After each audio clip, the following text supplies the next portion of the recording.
Today on the Videomaker Podcast, Chris and I talked to Videomaker author and pastor Jeff Chavis. Jeff used to be a broadcaster in the U.S. Army, so his insight into church video, especially now with the pandemic, is especially relevant to church leaders or videographers who want to incorporate video into their local church services. So stay tuned for that conversation. And secondly, if you've been listening to the podcast and you like what we do, please consider going to iTunes and giving us a 5-star review. It's really, really helpful for podcasts like ours. And finally, in June, we'll have been doing this podcast for 6 months, and we want to know what's working and what's not working. If you have about 2 minutes, we'd be really thankful if you went to click on a link in the show notes of this episode and took a quick survey about the podcast. And that's going to help us to decide how we should proceed for the next 6 months. So enough with the announcements. Let's get on with the show. Welcome to the Videomaker Podcast. I'm Mike Wilhelm, and with me, as always, across town is Chris Monlux. Captain. And the next state over in Las Vegas is Jeff Chavis. Good afternoon. How's everybody doing? So far, so good, Jeff. Right. Las Vegas has been in the news quite a bit lately. What's going on there? What's life like in Las Vegas? It's been slow. It's surreal in a way. We had to take the drive down to the Strip just to see what it looked like, and it was very strange to see their stores boarded up. The casinos were no one there, fountains not going. It's a really strange situation. I just heard the CEO of Wynn, who I guess is not Steve Wynn anymore, but whoever's in charge of Wynn says that they plan on opening up like mid-May or something, like the casinos. That's the plan. But actually, I heard something more recently. In fact, our governor's supposed to speak tonight and give us more details. But the last I heard is they're now talking by Labor Day weekend. So, near the end of the month. Still seems awful soon for those casinos, but what do I know? Just a guy. So Jeff, for anyone who doesn't know, you are a Videomaker author, been writing for us for some time, but you're also big into the church scene and church video. So maybe you could just give us the high level overview of how you got involved in church video. Yeah, that's well, it all goes back to the original story. I came through the United States Army. I was an Army broadcaster, Good Morning Vietnam. That was my background. In 1988, I graduated from Army Broadcast School, went to Fort Carson, and that's where I learned television, video production. Back in the old days when we had 2-piece units, a deck and a tether and a big camera and all of that. But then after I left the Army, started working for our local ABC affiliate. But through that journey, also going to Bible college, training to be a pastor. So I have this strange simultaneous career going on at one time. Worked for PBS, and then at the same time was ordained as a Baptist minister. So again, I'm at a church and I'm at a television station. So it became a strange situation, but it also put me in a unique position to be able to consult with other churches, help churches that were trying to figure out how to do this video thing. And so that's kind of how that all started. It used to be that it was only mega churches that are doing video, and I guess with today's story going on, that everybody's trying to figure out how to continue to do, the together time away from each other, which is just such a bizarre thing.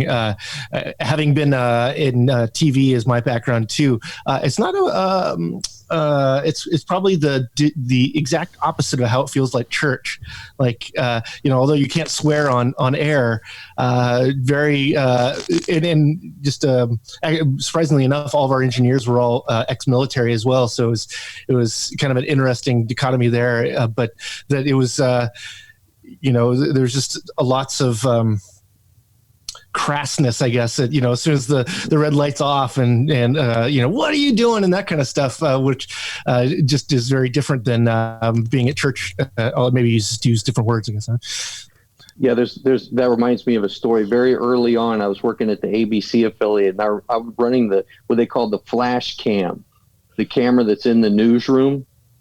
And I'm on a reporter, and they did the story, the camera lights go out, and she goes behind me and just starts cussing out our news director. I thought it was my fault. I didn't know what was going on. It's one of my first days. It's like, maybe I've made a wrong career choice. I'm not sure here. It might not have been anything other than just normal conversation too, because I had to get used to it at the TV station. It was just, like just a lot of people going at heads just as common business, I guess. Mm-hmm.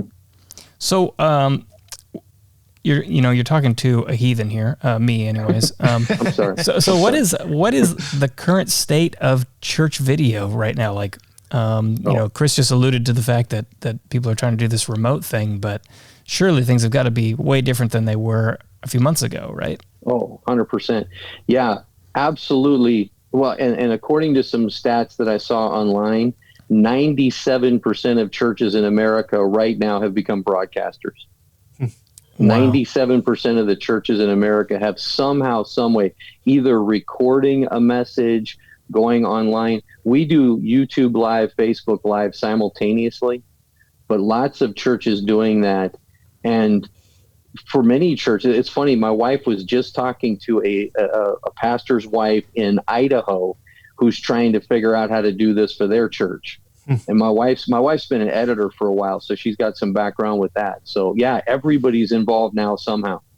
Any idea what it was like in terms of like the percentage of churches that were doing live video last year? Is 97% a major jump?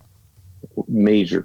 I haven't actually seen figures. What I've seen figures for is as this began, week one, about third of the churches, maybe 30% or so, were doing some sort of live feed. Now, I don't know if that's as a result of this or if a few jumped on early on in the game. I don't know. But then within 3 weeks, it went from 30% to 97% of churches have some kind of online presence now. That's incredible. Wow. It's the, public access was about the only way to get, or now cable channels, I guess, but to get church on TV. And those were very different than the church, at least I grew up in, is, you just don't have the production value and all of the theatrics that come with that, I think are necessary for a good production in general, but might not feel as authentic in church when you're actually sitting there in the pew. It's interesting, people trying to connect that way. The pastors used to letting someone come up and read a verse so he gets a little break, but there's probably not that going on anymore. So now they're having to be on for the whole entire time, which is quite a performance and a lot of stress, especially if you've never had whatever you were doing recorded. I just, if you're not used to that red light, it can be so nerve wracking, especially the people that are well versed in public speaking, like pastors are typically. Yeah, and that's my story too. Even though I've been behind the camera for years, this is honestly my first extended time in front of the camera. So you're absolutely right. First week was like, I'm not sure how to handle this, and you're right. It's me talking for an hour and trying to connect. We've done a few things to help connect with other people. Like I always say, social media is supposed to be social. So for it can't be quite the same as church. Although I see people doing that where it's just the pastor standing and delivering a message, but I want it to be more interactive. So I give a moment in time, and I actually bring my daughter out, and she's got the laptop, and we converse with people. I take questions, we take prayer requests, that kind of thing. That's cool. I saw a concert, and the musician, I thought this was really interesting, is that they'd come on and they'd strum their guitar and kind of look around or whatever, but they're just setting ambiance. It's just creating an atmosphere to enjoy or whatever, calming people to the thing, and then he'd do his welcome or whatever. But then at the end of the stream, he says, I'm going to leave this on because some of you guys are talking to each other, and I want to allow you to continue to do this. If I turn off the stream, you can't continue to talk. So I'm going to leave it on for 5-10 minutes at the end so you all can talk about stuff, the way people would after a concert or any other thing. But it's about making that connection as much as it is about the actual, experiencing the performance, I guess, so to speak. So how long now that we have so many churches that are streaming now, and considering it sounds like the majority of them are doing it for the first time, how long before we have, pastors who are streaming Fortnite or something on Twitch between between sermons. It shouldn't surprise you, but it may surprise you. There are people in that realm right now. They're doing that kind of thing. My introduction to like people inviting me to come to church was through music. Was like, hey, we have people that play guitar and stuff, and I was looking for people to play with. And so it makes sense that like video games, like some people have video games after Bible study or what have you. So it makes sense that, if we can be together and be in a community together, we don't necessarily have to be physically together to experience that, but everybody's trying to figure out what that means to them and what they want to interface with. My uncle is in his early 70s, and he's never had an email address. And I'm like, he's just like, now his outside world is only through the TV, I imagine. I'm sure he's not searching the web. And I know he doesn't have a smartphone. So it's just, it's really crazy. I'm like, man, some people, at a certain technology are just, they're just got to be in the dark, which is pretty hard, I imagine. Yeah. And that is one of the challenges. A lot of churches asking that question. How do we get, especially older folks that are not tech savvy, how do we get them online? How do we get them connected? That's been we have a handful of people that are in that category, but I'm amazed. We have one guy and he's 85, 86, and he's been involved in everything now. We're able to talk him through how to use Zoom, how to get on Facebook, all of this. And now he's at everything that we do online. He's going to be there. And that's been amazing. That's pretty cool. It's like your very first time into this world, and we've already gone so far and so deep. I mean, I was actually thinking about this the other day of like, this happened at a few years ago, we wouldn't have the communication medium we have today for streaming, for meetings, remote desktop, all that kind of stuff. It's like all that technology is here right now. We're pretty lucky to have that. I know the church that actually our founder Matt York goes to, which is the one I grew up in. We helped set them up with a really super new tech setup where they actually have two different church services in two different buildings that are across the street from each other, and that it's quite an ordeal. Really, a lot of cool PTZ cameras and everything too. But that at first they were having, like, for those that can't come to church, more so because they couldn't make it up the front steps, there was call-in church, so they just dialed it in and they needed to listen on a speakerphone, and that was that. And so they actually had a team of people that were going out with laptops or going out with places to show them how to do it, or to talk them over the phone in the morning every time they need to do it till they got the hang of it or what have you.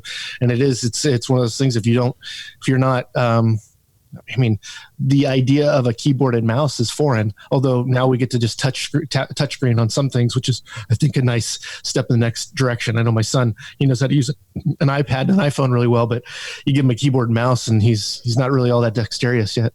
Mm-hmm. So there's got to be like the next step here where, where we're at now is, a church wants to stream and they set up their equipment and they're streaming on YouTube or Facebook or something, or maybe their own website. But the next step from here has got to be like OTT, right? So this is over the top video where you turn on your TV and you have Hulu and Netflix and then your church's channel, right? Like, is that a direction that anyone is going right now? Yeah, there are a few larger churches that already have that. One of the ones that stick out is, I did an article, in fact, on a guy named John Sheehan, and he does Passion, which is this giant college age music thing that they do in Georgia. Their church is probably doing it as big as anyone. And in fact, they now have their own Apple TV channel. You can go there, you can go to Roku, and you can download. So yeah, there are churches thinking that way. It makes some sense, if you're talking about a led Bible study or any kind of preaching or whatever. I mean, it is nice that it's live, but if you're not doing it as a two-way medium, it's not going to be something you have to be there at a certain date and time. It's not something you have to have an appointment for. So Jeff, for kind of heathens like me, maybe could you just give us a summary of like, what do churches exactly do with video? I can only imagine that it's a pastor talking to a camera that's streamed over the internet, but I mean, is that accurate, or are they doing more than just that? Well, that's one of the big questions is, like I said, for me and for our church and our people, I wanted to make it as social as we could. I wanted to have that interaction, but not everybody's necessarily going that way. Like the church that I referenced, Passion, they have great musicians and they start out with a musical piece. They also have someone that's online before you even start, almost like a greeter at the church. And he explains what's going to happen today. And they also have a little video stream for children if you want to let your kids watch this. So they set it up and then they'll do some music. There's another person will come on and they'll talk about, here's something we're giving to some organization. And then they'll go into the pastor's message and then maybe come back for a little music at the end, something like that. So that's probably true. But like for us, I don't have the ability to get our musicians to us. They're across town and sort of not as tech savvy, so we can't bring everybody together. So for me, it's just me. And then, like I said, I have my daughter come in and we do some Facebook interaction. So it kind of runs the gamut. And then I know there are some more rural churches. I know a guy, there's a town, the next town down from us is called Overton, Nevada. And they simply record. Somebody records music in their house. They put that up on YouTube. He records the message. They put that up on YouTube. And then there's a little order of service kind of thing. Okay, watch this video, then watch this video, then watch that video. And there's church. So like a playlist that walks you through the service. That's clever. I mean, everybody's trying to figure out what the digital version for the analog, right? It's like, shake someone's hand, and how do you do that part of the, the welcoming, or like the idea of, the people there greeting people that are like helping connect and facilitate connections and those kinds of things. Or even the idea of, now we're excusing the children to go down to their, the Sunday service for them. And how do you make that pass? How do you hand that off? Otherwise it was, everybody leave the room now. Okay, that makes sense. But how do you do that? I know timing. I mean, a lot of this stuff is performance stuff. So, sometimes it can be someone's given a Bible verse and then the music starts to play a little bit, and it leads you into the next song that everybody's going to sing together or what have you. So it definitely can be, really tight, but it would be really hard to do that if you don't have all the people in the same space, especially knowing that no one knew this was happening. So it's not like people just have a budget for their, tele services or whatever you're going to call it, telechurch. And like with us, it was absolutely unexpected. Our governor said, we're shutting everything down. We had a clue because we're meeting in a school. And just so you get an idea, we're a small church. We meet in a junior high school. We had no budget, no equipment for this. Now, because of what I do, and like I said, you can see behind me some video cameras, we were able to put some stuff together to create a live stream, but we were not prepared for it. So it was seriously, in 5 days, we go from nothing online to the whole thing online.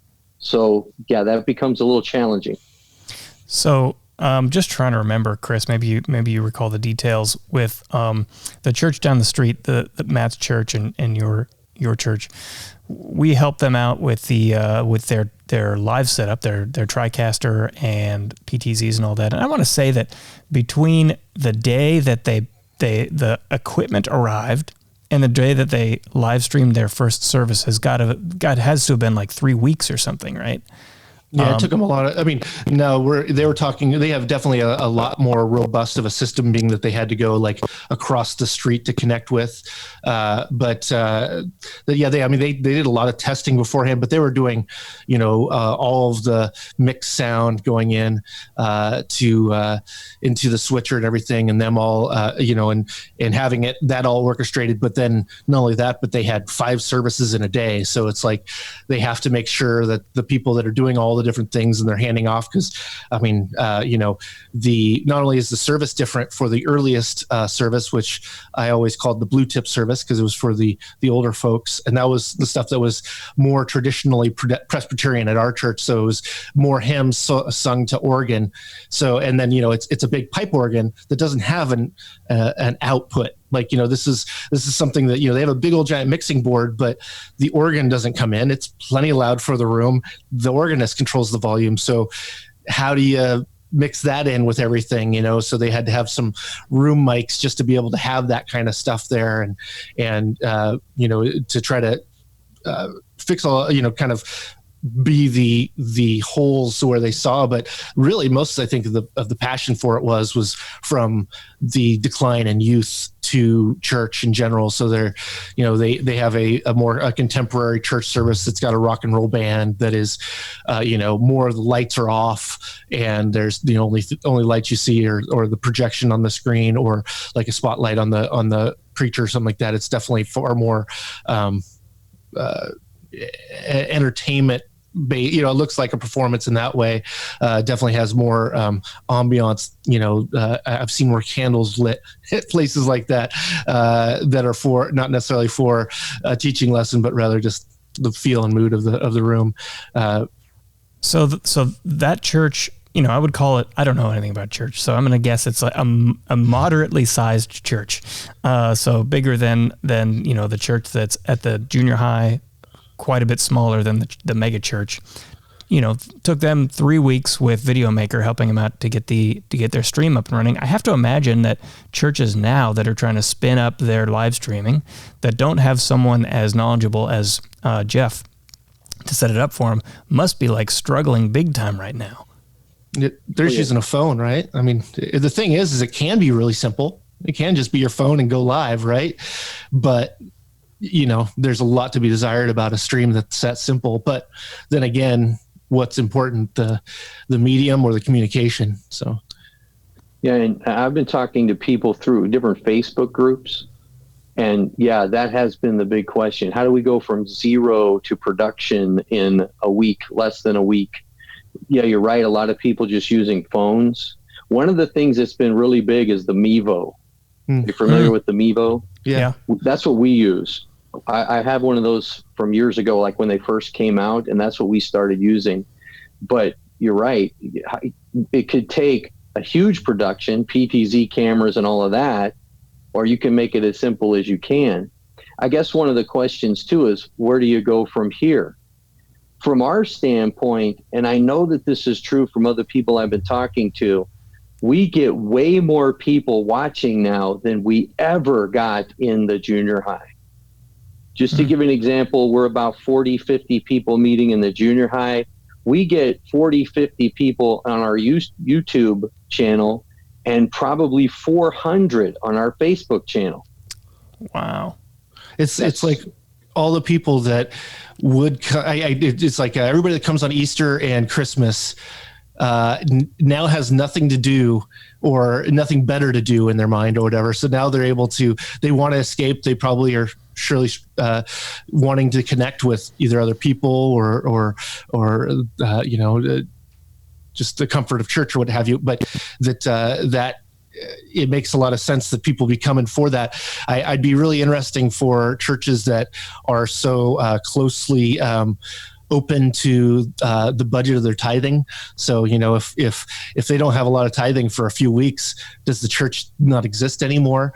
I know that's not true with the church I grew up in, but of course it also was built in the 1800s and has the presbytery behind it. So it has a lot of help in that way and whatnot. But that, to answer your question more, Mike, it's probably the largest church in town. Just so you're aware, it might be not the largest building, but it was the most popular. It can have 300 people in 6 or 7 different sessions for a small city. That's 300 per session. It could, or more. The building's pretty big on the inside. Yeah, I guess, have you been there? We went. Well, I haven't been to the one by the university. I went to the one that they set the Tricaster up in. Oh, the across the street. Yep. Okay, yeah, but it's very big. And the really interesting thing about that place is it was all set up for acoustic playing. So it's meant for acoustic guitar or a acoustic piano to be played, and the whole entire room filled with sound. So it's really weird. They only make the instruments, they amplify them only so they meet the volume of the singers that have to be on microphones.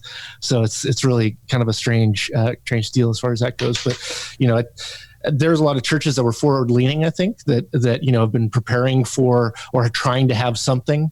But when you go from having we can't have church to we can have something, I think accepting a phone is just fine. I think, if you don't have anything, that'll do it. That'll get her done. But it's probably not the most biggest production in that kind of thing. But I think people are going to learn. It's definitely interesting because everybody's going to be doing learning on the internet. Like if you haven't done that kind of learning before, it can be a little strange, not having, connection with somebody. But I'm sure also that if you don't have people showing up, you might be willing to spend a bunch of money to get consulting directly. And another question is that, and as I look at the three of us on the screen, I'm as poorly lit as anyone, but I was going to have the discussion about lighting.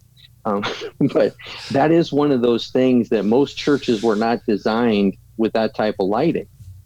Maybe, you're going for a certain ambience and maybe the lighting is lower. And now we're starting to see, okay, that doesn't work on camera. I can't see this guy. He's in the dark. I can't see these musicians over there. Well, and even if you do turn down the lights, what's the place where someone's watching that? I can't control the lighting there. So I just got to make sure they're seen and get the feeling I have, which is, of course, that's storytelling, that's filmmaking, right? And I imagine if you're used to telling stories and presenting in front of people and doing that kind of thing, that there's that performance part of it, but no knowledge of how to do that is necessary to do it, other than obviously the calling and the drive to do it. So I want to come back to sort of the production value of making a good church video, but before I do, just to touch on one last thing regarding the current state of affairs with the pandemic and all that. So you kind of hinted at this idea or this question of what happens going forward, and I imagine that, like a lot of things in our lives, things are just going to be fundamentally different or have changed in a big way, and that a lot of churches will probably continue to produce live video even after it's no longer absolutely necessary like it is now. But do you suspect that there's going to be much of a shift in the behavior and maybe church attendance of parishioners? I hope I'm using the right word, but are people going to be attending church services virtually after the pandemic's over, like as in they've sort of lost touch with their church and this is now giving them a reason to come back, so to speak? And that, honestly, that's the question everybody's asking. When I talk with other pastors, when I go on these forums and on Facebook and things like that, that is the question everyone's asking. What happens going forward? Does this, as you say, well, hey, I like going to church electronically. I like staying in my pajamas and having my own coffee and sitting on the couch. That's probably going to be some people's story. But I also feel like, man, when we get through this, and I don't know how long y'all have been on a stay-at-home order. We're going on like 6 weeks now. I want to be with people. I'm looking forward to that day we could get with people again and have crowds of people. So there's probably some of that too, where there'll be this need for community going forward. But as I said, we've got hundreds of people watching. There are people now that have connected with us. I know there's three people I can think of right now that are in your state, in California, that have been attending our church virtually, and they want to continue.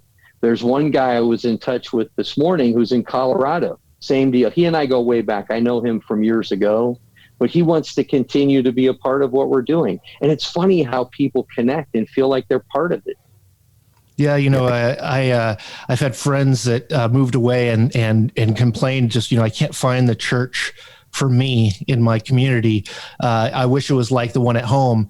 And then once the one at home was able online, sure enough, they're attending church, from Virginia at the California church, or what have you, wherever they're at. And it's because that's the place where they felt at home. I wonder about that as well for people going to church. It's like, well, people found a community church because that's how that's how church works, or that's how it worked, is you found a place locally and you connected with either the people there or the minister or all of the above or what have you. And you felt like you're at home. And, for those that, does that mean that there's going to be less church shopping? And I always thought that was kind of a weird thing, that as you come into town, everybody, they're going to, every Sunday for the next 2 months, I'm going to go to a different church to see which one I like, which is, it reminds me of like open houses. My friend just sold his house in one day with 4 offers over asking price, and they had a virtual open house.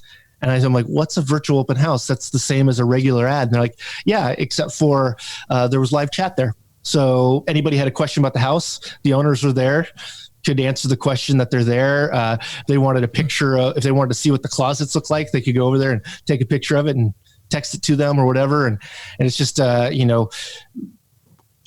we going to get what we need during this time? And how much are we going to realize we didn't ever need, and we're just going to leave it by the wayside once we get through this? Surely people want personal connection. People are going to be looking for that everywhere they go.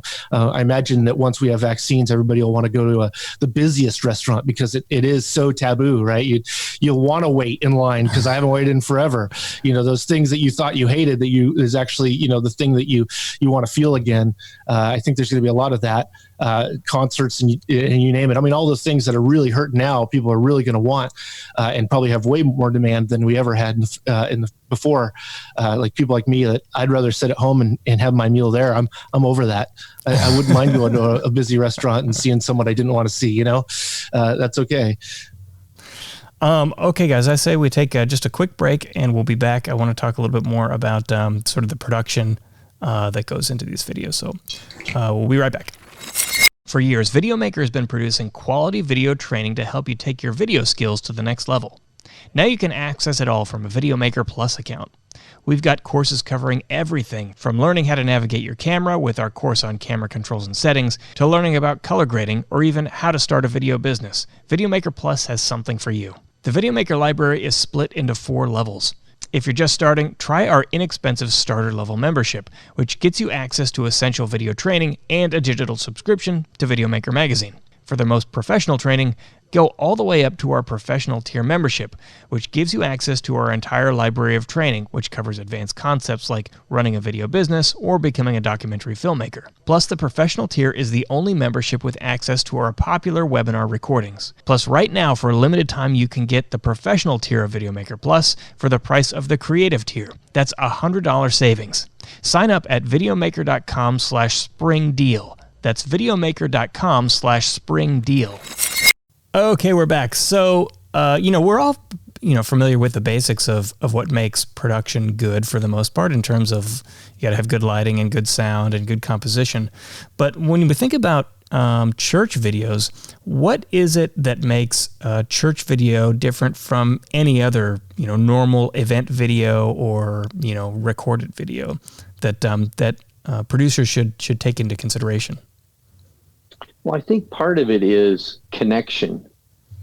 And it's difficult when you're on the other side of the camera. As a pastor, I'm trying to connect with people, and it's hard when I don't see anybody. But that is what your goal is ultimately, is that the person watching is making a personal connection. So what I'm trying to do, and I've seen different people handle it different ways. Some churches, it's just the shot of the pastor, and he's almost pretending like he's talking to people. He's looking all around, and it's like, you're not fooling anybody. So one of the things I always tell people is look in the camera. That's the viewer. That's the audience. Look at them, connect with them. The other one too is pulling the camera closer like we are now. This is what you want to see on camera. Again, if I've just got a wide shot of a guy on the stage, because if I was sitting in the pew, if I was sitting in the church, that's what I would be looking at. That's not the way to view it. If we can't see you, then we're not making a connection. I think some that I just got an idea though is we need to have one extra while the minister's going, sit in the pew, and then the camera's right behind their head, so it feels really like church. I get to see the back of their head, and but how is everybody going to deal with like sitting on a seat that's comfortable? I come from Presbyterian church. It's always hardwood seats. Like I can't hear the word of God without having my butt a little uncomfortable. I don't know why. And we're meeting in a middle school theater. Imagine that, those little fold down plastic hard seats. Yeah.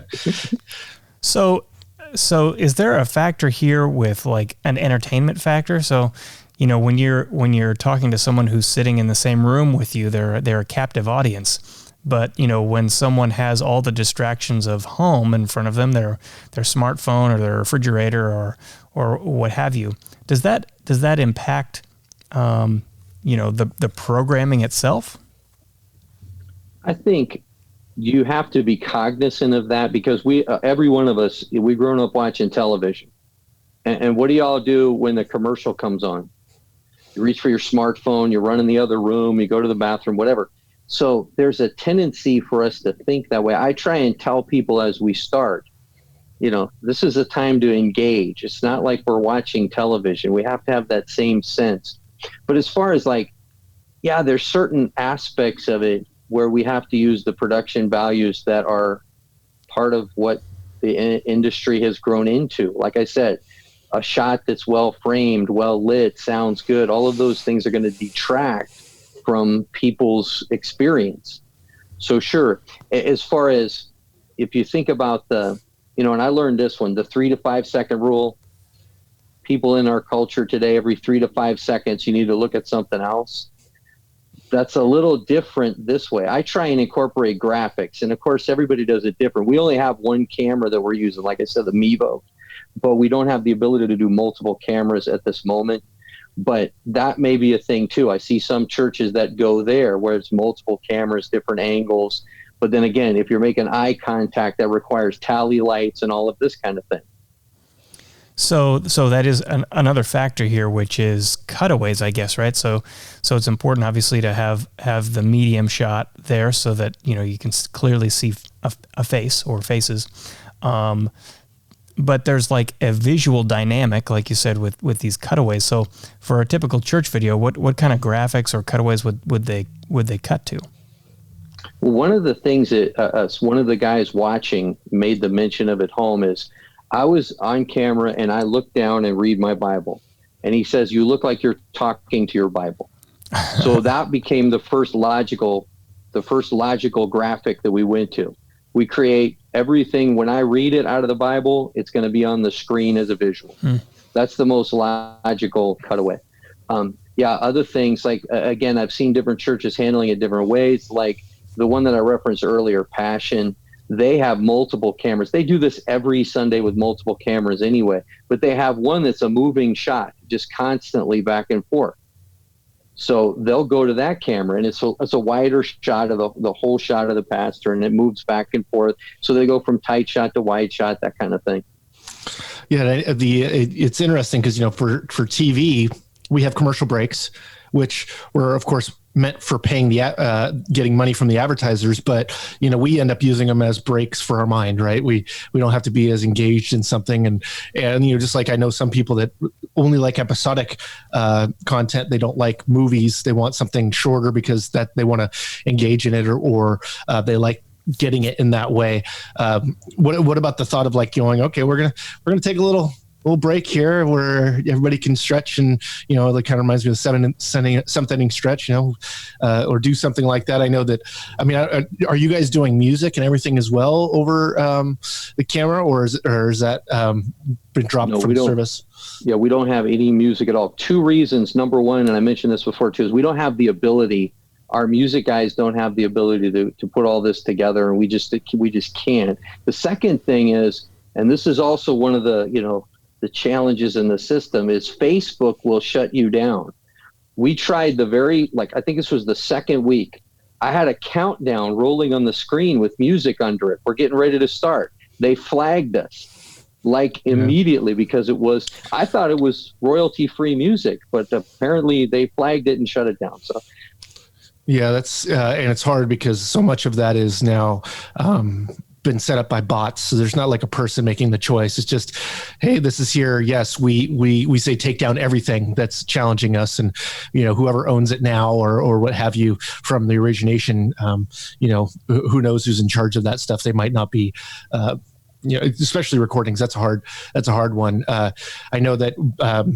Of course, playing music with other musicians is hard to do over the internet because the latency makes it so you can't really play well. So usually it ends up being one guy. So I've actually had some conversations with some drummers and bass players that are like, yeah, I'm a musician working for a living, but I can't go do a show because no one wants to hear me just play the bass line of that song. It just doesn't work well. And so it is. And I know a lot of people go to church just, because the music's the part that really moves them, because that's the part that touches them or what have you. So it's difficult. And of course, if you don't have, if you're not going to pick up a guitar and sing and you can't send it over to somebody else to do it, what are you going to do? I guess you can send it over to some other church service that they end up doing it, or everybody could sing together on something that was recorded on YouTube or something, I guess, but they'd still end up hearing you probably a bunch. Exactly. So how do you handle the sort of interactive parts of a church service? I thought about that a lot. And in fact, there's a friend of mine who's he's a university professor, teaches film studies, and we had this conversation like week one. I said, what do you think? How can we make this a little bit more interactive? And he gave me some great ideas, but ultimately the way we handle it is we do two different things. We do a Friday night that's a Bible study, and that's way interactive. And again, I have my daughter come out. She comes out at certain points in time in the hour. I'll ask a question and elicit responses. On Sunday, I don't do that so much, but I have everybody the first 5 minutes, and I tell them that this is like the first 5 minutes when you come to church and shaking people's hands. I want you to check in and tell us where you are. And then I greet them as they go, oh, hey, it's this family, it's that family. I hope you guys are doing well this week. How are things out there? Try and make it as interactive as possible. I also continue the interaction afterward. I tell everybody I'm going to stay on, and we don't leave the video rolling, but in Facebook, you can continue the conversation. So if there are questions that people have, things like that. So I try and make it as interactive as possible. And I guess on Facebook, there's also the ability, obviously, for viewers to then connect with each other on a one-on-one basis, right? Like, because that's one factor that is kind of difficult to do with live streaming normally, is to have kind of a collaborative environment where it's not just, the presenter and the viewers, but the presenters, the viewers, and other viewers themselves, like the interactions taking place within them. So have you found that your parishioners are doing that on Facebook or elsewhere? Oh, yeah. Again, week one, when we started doing interaction, go invite somebody. Go right now and tag them right there. Just write in the comments and write their name down. Tag them, say, I'm at church, join me. And there's been several people that have come to our stream just simply because of that. And then, they'll greet each other. Oh, hey, I'm glad you made it today. This is great. This kind of stuff. So, we are seeing some comment back and forth between people, especially afterwards at the end. You see a lot more comments happening in the stream as it goes. I saw something recently that was really a neat feature in Facebook, and I guess it's also on Netflix, is the what is it? It's watch together. What's it called on Facebook? Something with me. Watch right? party. A watch party. Yeah. So I actually it was a friend of mine. I was actually my youth pastor growing up has passed away, and it was his birthday yesterday. And I had another friend that wrote a song for him just quite a few years ago. And it was a video of him singing it, and it was like his wife was watching it as a watch party on Facebook, and all of a sudden there was 200 people there. And he was, there wasn't a seat in the church in any room at his funeral. So he's a very loved person and very well known by the community. And it was just a really interesting thing that like just someone watching something about somebody else can bring people together. So you could have pre-produced video that everybody could just watch together and talk and not not to interrupt or anything like that, but to be able to harbor that community. It's just really interesting how the differences in how everybody uses this technology and from deep to shallow, I guess, interactions.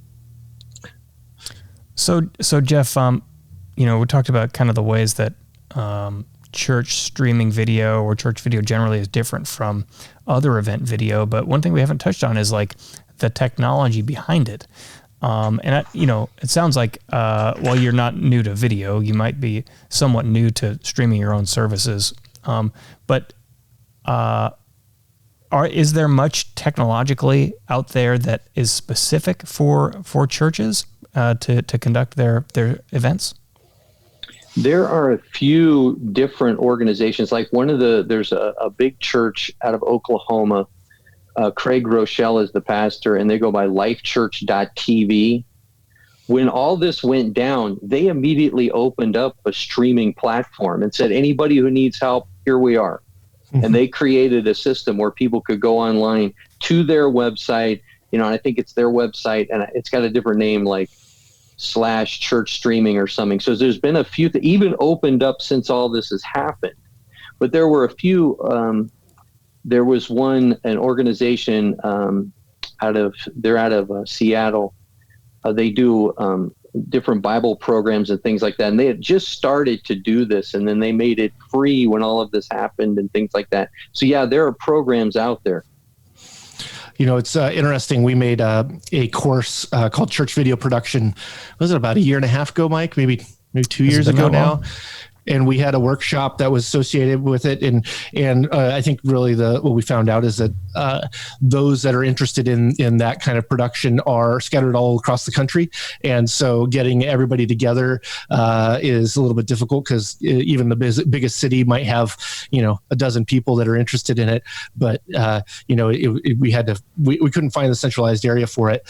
But then it was like seven videos or so in there. And the last one was streaming.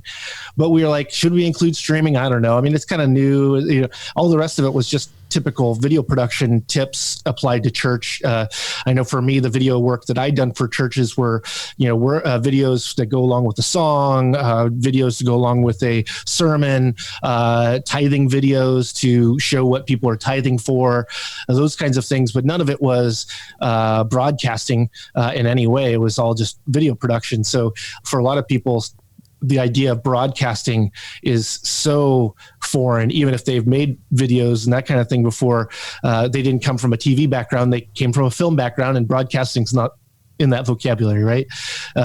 Are you finding? I mean, were you producing videos for church for your services outside of streaming before all this happened?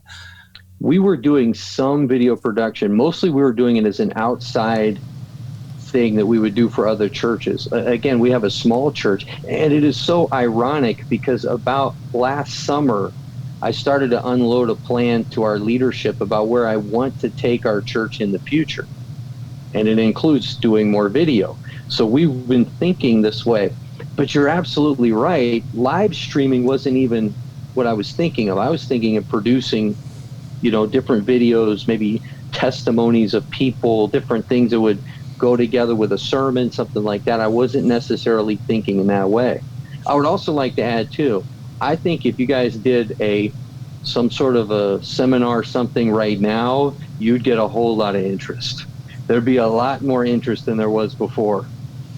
Yeah, I'll bet. It's the idea of producing a video versus a live stream for me is a really mind trick for me, because the mindset of broadcasting is it's already gone.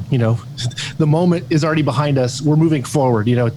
For broadcast news and all that kind of stuff, I remember all the reporters, they had a crummy news story that they had to cover because, it was a cat got stuck in a tree, and they're, oh, great, this is a great story. Well, they knew that tomorrow maybe they'd be covering some interesting story to them or whatnot. And so it was always this turn and burn attitude. And for streaming, it's really hard, especially if you come from the production side of things, not to go, oh, I want to make this nicer and nicer and nicer, but is the communication getting better? Is the viewer being better served? Is the whole thing as self, are we putting too much effort into something that might not necessarily be necessary to get the outcome that you're looking for? And then settling that we're on webcams right now. You have natural lighting. I'm recording this with the computer, but transmitting it, just all sorts of ways that I wouldn't ever settle for, except for in this situation. And then mostly because just how we have to do it with the tools we have. But the situation makes it so that everybody watching, and live streams in general, there's a lot of forgiveness. And it's like, oh, my dog's barking, I just got a package, or sorry, bladder's calling, those kinds of things that, even enough that OBS, which we use, has like a technical difficulties, like video ready to play. And I'm like, it's just built in, like a standby, we just ended, we'll be starting shortly, all those things that, you might not think about doing a stream. And it's just so nice to have them, because it's things that you just don't think about, that like, oh man, I'm live right now. All of a sudden, all of the pressure just comes straight to you at once. And it's unnerving for sure. Like a rush if you pull it off and it goes well though. And I like what you said too. There is a real difference between production and live television. I spent years in live television. I understand that mindset, and again, this is more like live television than anything I've ever done before. And just a little funny story. My wife, like I said, she does a lot of editing. We do a lot of production. She edits and different things. And she's never done any live production. And she was a basket case the first time. Okay, I'll just tell you. And I had to give her one thing I learned very early on. No one dies if we make a mistake. Okay, yeah. We're done. No one died. We're done. We're good. Yeah. We made it. We did it.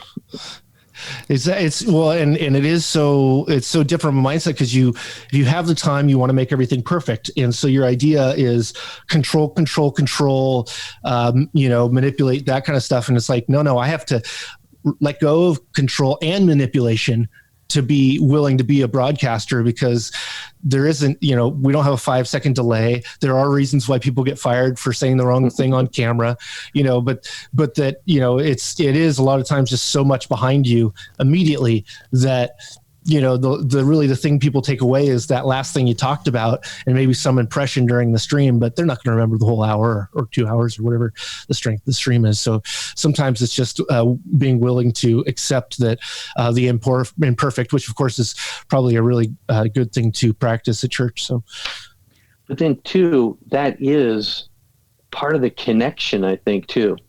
There is a difference between the pre-recorded thing and the live thing. And especially if you could have that interaction at the same time, then you're starting to make the connection. And that's great. That's why the big YouTubers are really good at doing that. They're used to talking to their screen and like they're talking to somebody else, and they're just talking to themselves. And I think it takes a little bit of a certain type of crazy to be able to do that. But when you can, it comes off authentic, even though you're in a room by yourself. It's hard to do and to lose that the I'm not talking to a real human being aspect, which I think really just comes from a lot of practice and getting over yourself, which is difficult. So just to sort of close it out here, Jeff, there are a lot of churches that are doing this for the first time, as we've talked about. And a lot of them are struggling right now. So what is one big tip you would give to any church who's streaming video for the first time? What's your advice to them? Sort of what we were just talking about. Number one is take the pressure off yourself a little bit. Everybody recognizes where we are. And I hope everybody watching, I'm not just talking, watching this, I'm talking about everybody that's watching your stream recognizes this is different, this is new. You've never done it before. I've never done it before. I've been in broadcasting forever, but I've never done this before. Just take a little bit of that pressure off. If you're able to connect, that's the one thing. Focus on how you are connecting. I know there's a handful of people that we've connected with that were never going to walk into our church, and that's what keeps me going. I know that we're connecting with people, and that's what the church is about. Connecting people, connecting the message to the people. All right, great advice. Probably a good spot to close it out. So thanks, Jeff, for joining us, and thanks everyone for listening. We'll catch you next time. See y'all.